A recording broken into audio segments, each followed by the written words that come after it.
안녕하세요. 해외 동포, 국내 학생들, 해외에서 공부하는 학생들, 해외에 있는 부모님, 국내에서 고생하시는 부모님, 우리 수험생 여러분들 모두 반갑습니다. 이번 시간에는요, 요즘에 이슈가 되는 유학생 관련 뉴스들, 소식들 이런 거에 대해서 한번 편안하게 대화를 나눠보도록 할게요. 자, 먼저 첫 번째 클립부터 볼까요?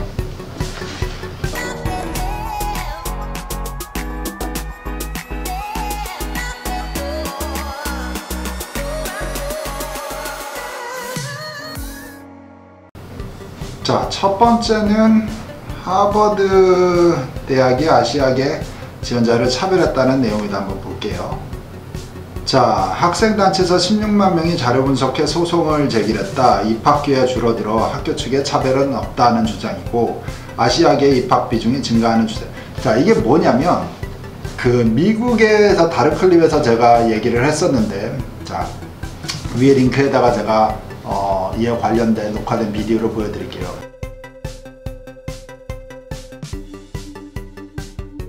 근데 이거는 뭐냐면 Affirmative Action이라는 미국에서 운영하는 제도입니다. 그러니까 소수민족, 소외된 사람들에게 혜택을 주고자 한 50년, 60년 전에 시작을 했던 제도인데, 사실은 이게 이 대학 입학 교육에 있어서는 이 소수민족이 오히려 불이익을 받는다로 뒤바뀌어 버린 거죠. 어떤 식이냐면 돈이 없고 교육을 제대로 받지 못하고 뭐 사교육이라든지 수준 높은 공부를 하지 못한 자도 대학을 입학을 할 수 있는 기회를 주기 위해서 처음에는 흑인들, 마이너리티들, 아시아계 미국인들을 일부 어느 정도의 수는 무조건 점수가 낮아도 학교 1학년 학생 수에 포함을 해야 된다. 그래서 몇 프로는 이런 쪽의 캐테고리에 해당하는 소수민족을 입학을 시켜라 라는 데서 혜택을 주고자 시작된 법인데, 요즘에는 그 몇 프로가 상향선이 있을 거 아닙니까? 그 숫자에 대해서 아시아계 사람이 훨씬 많고 들어가고 싶은 숫자는 그때나 지금이나 비슷하고,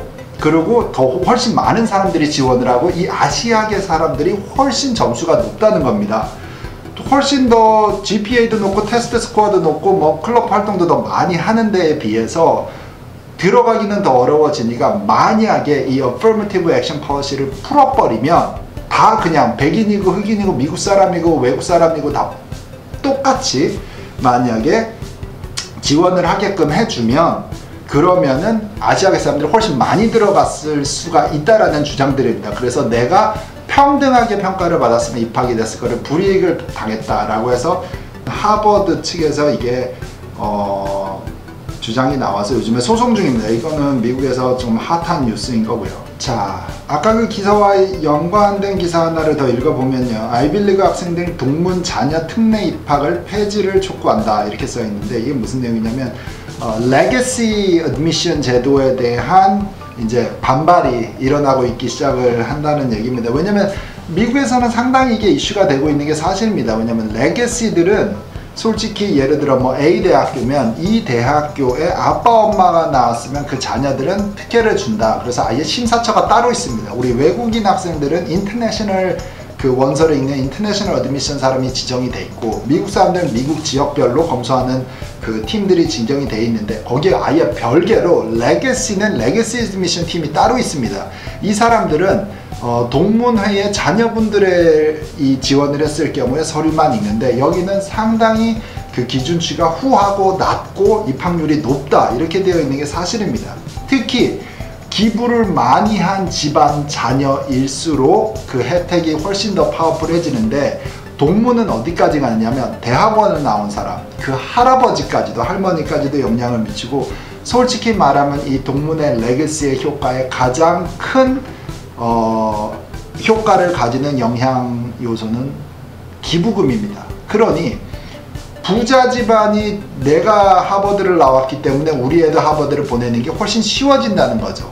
입학생의 능력과 재능으로 평가를 받는 게 아니라 공평하지 않고, 부모가 부자면 그대로 레거시에 속하고 또 그 하버드를 나온 사람이 부자면 하버드에 가기가 더 쉬워진다. 이런 식으로 계속 대물림이 된다라는 거에서 폐지를 해야 된다라는 얘기가 많이 나온다는 겁니다. 여기 기사들의 세부사항 이거 보면 이게 웃긴 게 10년 전이긴 하지만 유펜 같은 경우는 그 레거시 입학이 얼리 라운드에서 레거시 입학이 41% 합격을 가져왔다고 합니다. 조금 과장을 하면은 절반이에요. 한 50%. 둘 중에 하나는 붙었어요.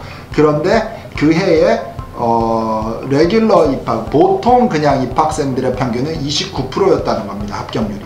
한 2배가 가까이 되죠. 자, 그런데 프린스턴은 더 웃긴 게 그 해에 9%의 합격률을 말했던 해인데 이 해가 같은 해에 레거시 합격률은 41.7%였다는 겁니다. 그러니까 프린스턴은 그냥 들어가려면 열에 한 명이 들어가는 겁니다. 9%니까 10%라고 쳤을 때는. 그런데 우리 아빠나 엄마나 할아버지나 우리 누군가가 나왔으면 프린스턴은 40%입니다. 자, 10명 중에 1명 붙는 거랑 둘 중에 하나 붙는 거는 하늘과 땅의 차이입니다.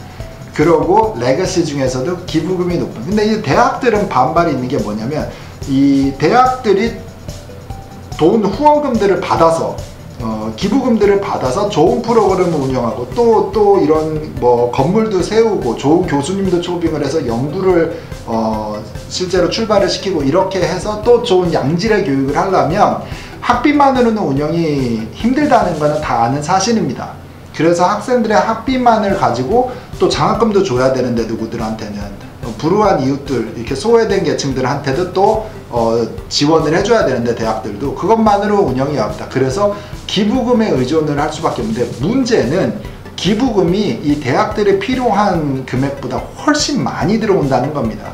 그런데 그러기 때문에 이 대학들은 기부금을 주는 말하자면 고객들, 이 레거시 패밀리들을 포기를 못하는 거고, 그러니까 그 자녀들이 입학 원서를 쓰면 잘해줘야 된다는 소리고, 보통 개천에서 이제 용이 날라고 하는 우리 일반 지원자들이 공부를 잘해서 프로필을 갖고서 지원을 해도 아까 몇 프로라고 했죠?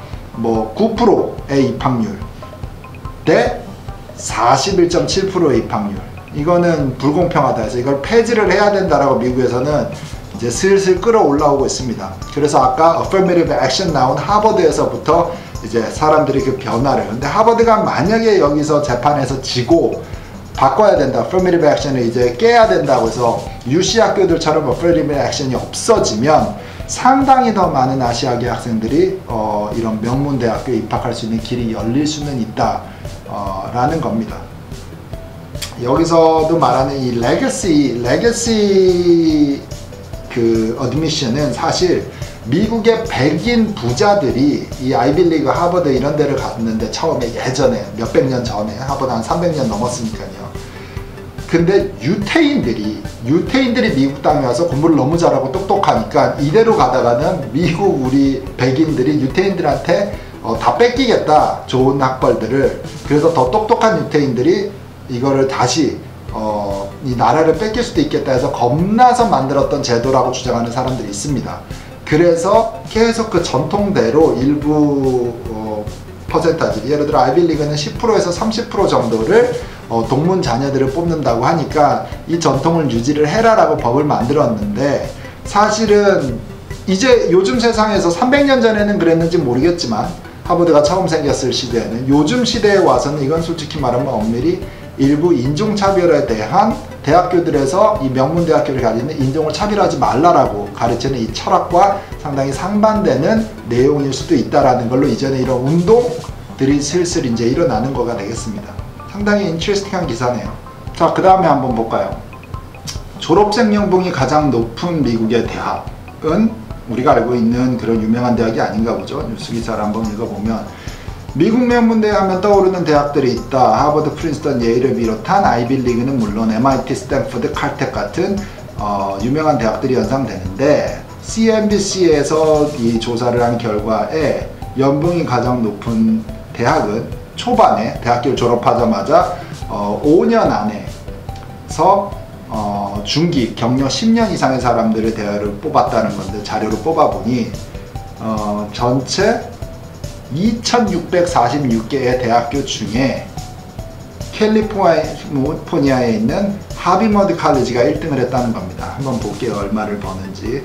써서 보니까는 초기 연봉이 85,600불, 한국 돈으로 하면 거의 1억 원, 연봉이 1억 원에 600한이야. 23살에 대학교를 졸업하자마자 나와서 받는 초기 연봉이 85,000불. 아주 굉장합니다, 여기는. 그리고 중반기 10년 이상을 다닌 사람들이 받는 연봉은 15만 7천 불이 약간 넘어요. 거의 뭐 2억 가까이 된다는 소리고 어마어마하네요. 그 이유는 여기서 뭐를 하면은 스템 전공을 한 비율들이 많이 높기 때문에 이 대학교에서 스템 전공 관련된 학위들이 많이 유명하기 때문이다. 뭐 이렇게 얘기를 해놨네요. 그 아래 뭐 다른 학교들 연봉 높게 받는 학교들도 표현을 해놨고요. 자, 이 다음 영상은 미국 대학교의 혁신에 대한 얘기인데 뭐 아이디어 팩토리, 조지아 텍, 스탠포드 뭐 이런 데 얘기한 거예요.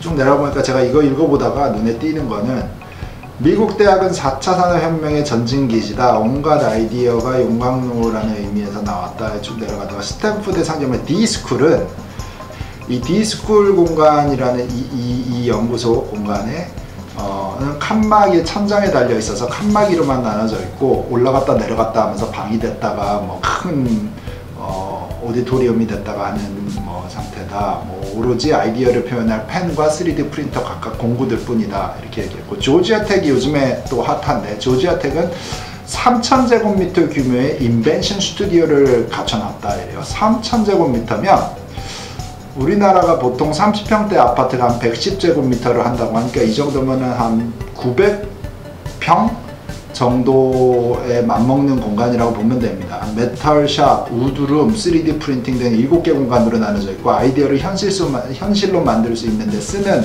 첨단 장비만 64개 종에 달한다 라고 해놨어요.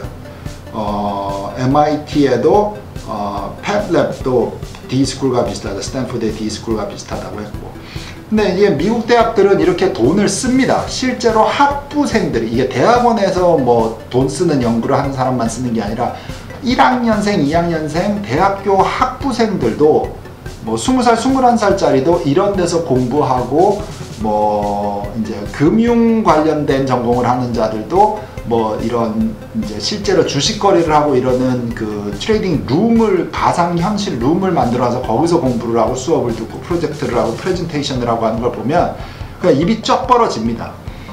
여기서 드리고 싶은 말은 미국 대학들은 실제로 양질의 교육을 위해서 학생들한테 받은 입학금들을 실제로 돌려주고 교수님들한테 큰 대형 프로젝트들을 실제로 바로바로 투자를 한다는 게 가장 인상적인 것 같습니다. 한국에도 이런 비슷한 사례들이 있다고 여기 써 있는데요. 보면은 서울대에도 3억 원을 지원받아서 39동 지하에 아이디어 공장이라는 작은 공간을 만들었는데 정부 지원금이 중단될 것 같아서 문을 닫을 위기에 처해 있다. 뭐 이렇게 써 있어요. 3억이 큰 돈이긴 하지만 대학교와 학생들과 연구진들이 운영을 하는 금액으로 봤을 때 3억 원은 큰 돈이 아니라고 볼 수 있죠. 이런 부분이 조금 아쉽기는 합니다. 자, 다음 기사를 보면은 대학교 전공에 대한 얘기인데요. 이공계 출신이 돈을 많이 번다, 아니다, 이런 얘기입니다. 자, 이공계 출신이 과연 돈을 많이 벌까요? 우리 요즘에 다들 무슨 전공을 하고 싶냐면 다 뻔합니다. 우리 한국 유학생들도 하고 싶은 전공은 몇 가지가 안 돼요, 사실. 뭐 공대 출신이고 요즘에 공대 제일 많이 가려고 그래요. 그 다음에 경영학과, 그 다음에는 뭐 생명공학과 이런 순으로 거의 가는 것 같습니다. 뭐 특이한 과들도 더 이제 몇 명 중에 한 명씩 택하는 과들도 있었지만 대부분 요즘에 추세는 글로 가는 것 같아요. 왜냐?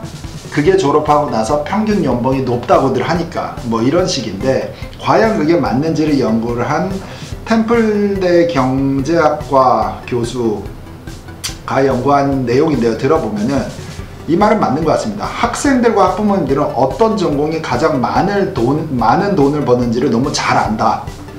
하지만 그러면서도 전공 분야 안에서 소득 차이에 대한 인식은 부족하다는 얘기입니다. 이 말은 맞는 것 같아요. 예를 들어서 영어 전공을 한 사람들, 영어를 전공해서 내가 뭐 할까를 고민을 하는 사람들이 있을 겁니다. 요즘 세상에는. 예전에는 영어 전공이 상당히 인기가 있는 전공이었는데 2000년대가 넘으면서 바뀌었죠, 많이. 그래서 영문학을 이제 비인기 전공으로 추락을 한 셈인데 미국에서는 이런 얘기들을 많이 합니다, 사람들이. 자, 이 전공을 하고 졸업을 하면 돈을 못 버냐? 그렇지 않다라는 데이터가 여기에 써 있습니다.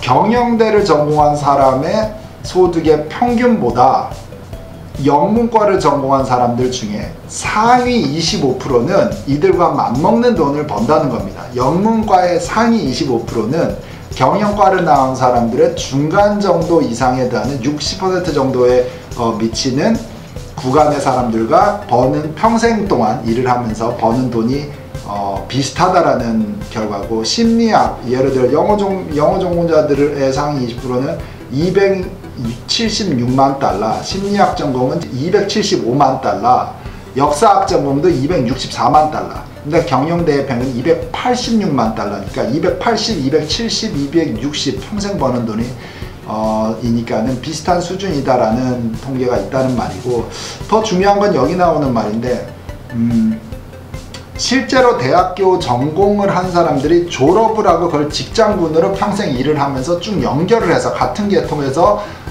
인생을 살아가는 사람은 전체 조사한 사람들 중에 27%밖에 안 된다는 겁니다. 좀 더 과장을 하면 30%, 그러니까 10명 중에 한 3명만 대학교에서 전공한 거를 그 다음 이어가고 직장으로 갖고 가고 평생을 살아간다는 거니까, 실제로 학부에서 공부한 전공이, 예를 들어 여기 통계 안에는 영문과를 전공하고 나와서 사업을 하시는 분, 비즈니스 오너가 되신 분, CEO가 된 사람도 당연히 있을 거고, 심리학을 나오고 CEO인 사람도 있을 거고, 꼭 대표이사가 뭐 어떤 큰 회사의 대표가 되기 위해서는 다 경영과만 나와야 하냐? 그건 아니다. 그래서 학부 공부는 여러 가지 다양한 분야에서 한 사람들이 다 포함이 돼서 10명 중에 3명 정도만 전공을 쭉 비슷한 업종에서 일을 한다라는 얘기도 여기서 하고 있습니다.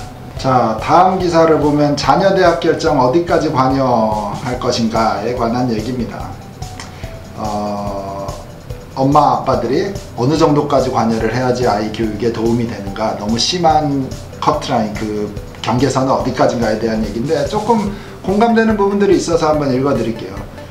첫째, 자녀를 이해하고 의견을 존중해라. 대학교 전공 선정과 과목 선정 이런 것들에서 아이들의 얘기를 귀담아 들으라는 거고. 둘째, 과도한 기대는 금물이다. 우리 부모님의 기대치는 언제나 높습니다. 아이들도 그거를 충족하려는 그 욕심은 있긴 하지만, 기대치가 너무 높으면은 아이들에게 상처가 된다는 소리고. 셋째는 다른 아이와 비교하지 마라. 이거는 정말 중요한 겁니다. 제발 그 옆집에 하고 좀 비교 좀 하지 말라는 겁니다. 제발 우리 아이는 그냥 스스로 이 아이가 성공해서 크고 잘할 수 있도록 거기에만, 우리 아이의 특징, 장점만 부각시켜주는 게 좋지, 우리 아이는 음악에 소질이 없는데 음악을 하는 거와 옆집에 음악을 잘하는 거는 비교할 필요는 없는 것 같다 라는 얘기고. 네 번째는 너무 잦은 질문은 삼가해라. 시간과 건강관리를 도와준다. 적당히 참여를 해라 라는 소리고, 뭐 이런 얘기들이 적혀 있는데, 제일 중요한 거는 그 남과 비교하지 말라는 부분이 제일 인상적이네요 여기서. 자, 다음은 고등학교 때 받은 증거가 대학 입시에 영향을 미치나요? 미칠 수도 있고 안 미칠 수 있겠죠. 근데 한번 읽어보도록 할게요. 보면은, 자, 여기 기사에 나오는 얘기를 보면은, 미국 고등학교 징계사실 성적표에 기록을 한다. 대학 원서 작성할 때 학생이 스스로 표시하는 부분도 있다. 이렇게 써있는데, 여기서 써져 있는 대로 읽어보면은 성적 때문에 받는, 예를 들어서 뭐 숙제를 내놨는데 그 다음에 냈다거나, 뭐 이런 성적 때문에 받는 학사 징계와 도덕적인 불법 행위를 저질러서 벌을 받는 디스플리너리 액션으로 나눠진다는 겁니다. 이건 중요한데요. 아이의 도덕적인 징계는 시험 시간에 뭐 부정행위를 했다거나, 술을 먹었다거나, 담배를 폈다거나, 뭐 누구를 폭행했다거나, 뭐 이런 것들이 속할 거라서 조금 더 무겁게 비중이 높게끔 본다라는 면이 있는 거고, 그거 말고 뭐 복장에 대한 규율들, 예를 들어서 뭐 타이를 입고 학교를 다니라고 했는데 뭐 타이를 뭐 까먹고서 안 입고 갔다든지 안 하고 갔다든지, 뭐 이런 것들에 대한 징계는 사소한 건데, 좌우지간 뭐가 됐든지 간에 기록에 남는다는 내용입니다. 어디에 남느냐? 오피셜 트랜스크립트에 올라갑니다. 이 트랜스크립트에 뭐 이 징계의 난이도에 따라서 그 타이틀이 다 달라지겠죠. 뭐 경고가 되는지, 아니면은 디텐션이 됐든지, 아니면 정말 퇴학, 익스펠이 됐든지 단계대로 나누어질 텐데, 그 기록들을 보고서 그 다음부터 원서를 쓸 때, 대학교를 쓸 때 판단을 하고 대응을 해야 된다는 건데, 자, 고등학교가 아이한테 경고는 주거나 체벌은 줬어도, 벌칙은 줬어도 생활기록부에 안 남길 수도 있습니다. 그런데 학생이 원서에다가 스스로 쓰면 곤란하다는 얘기가 이 기사에 써져 있듯이, 내가 어떤 사건 사고에 대한 기록이 있었으면 실제로 트랜스크립트에 그게 기록이 되었는지 안 되는지 학교의 어드바이저나 칼리지 가이던스 선생님과 대화는 꼭 해보고 원서에 내가 써야 됩니다. 모든 원서에는 추가 에세이 칸이 있습니다. 예를 들면 원서 내용을 다 쓰고 그 다음 여기에다가 당신이 추가로 우리 입학처에다가 더 얘기하고 싶은 게 있으면 여기에다가 적으세요 하는 칸에 내가 몇 학년 뭐 언제 시기에 아니란 생각으로 조금 뭐를 하다가 오해가 생겨서 어떤 뭐 사건 사고가 있었다에 대해서 진솔하지만 그 한 번의 사건이고 나는 더 이상 그런 걸 하지 않는 뭐 이런 식의 내용으로 풀어나가면은 마이너스 될 건 없이 오히려 완화가 됩니다. 왜냐면 그 글을 쓴 건과 안 쓴 거는 여러분들한테 도움이 될 수도 있고 안 될 수도 있는 게 트랜스크립트에 나오는데 얘가 한번 그 체벌을 당한 거 학교에서 정학을 당한 게 예를 들어서 적혀 있는데 내가 그거에 대한 해명글을 안 쓰면 그 다음은 칼리지 가이던스 선생님이 써주기를 바라는 건데 칼리지 가이던스 선생님의 추천서에 그 글을 썼어도 읽어질 확률은 낮습니다. 근데 원서 안에서 학생이 추가 자료를 보내는 그 페이지를 쓰면 100% 어드미션들이 읽기 때문에 그거는 플러스가 될 수도 있다. 사건에 대한 해명글 정도로 역할을 썼을 때는 상당히 원서에 도움이 될 수 있다는 걸 기억해 두면 좋을 것 같고 이 기사도 주로 그런 내용을 다루고 있네요. 자, 여러분 어떠셨나요? 오늘은 새로운 주제로 제가 얘기를 해봤는데요. 이런 최근에 이슈가 되는 기사들을 모아서 뭐 해설을 설명을 드리고 여러분들한테 업데이트를 해주고자 하는 의도에서 시작이 됐습니다. 마음에 드셨으면요 댓글도 남겨주시고 좋아요도 누르시고 구독도 한번 해주세요. 그리고 다음 영상들에 대한 새로운 주제가 아이디어가 있으신 분들은 저희한테 좀 알려주시면 댓글에 남겨주시면 저희가 또 그 부분도 자세히 조사를 해서 다음 비디오로 만들 수 있는 기회로 만들겠습니다. 오늘도 비디오 봐주셔서 감사하고요. 다음 시간에 또 뵐게요. 조명을 끄는 게 나아? 켜는 게 나아? 올리는 게 나아? 오.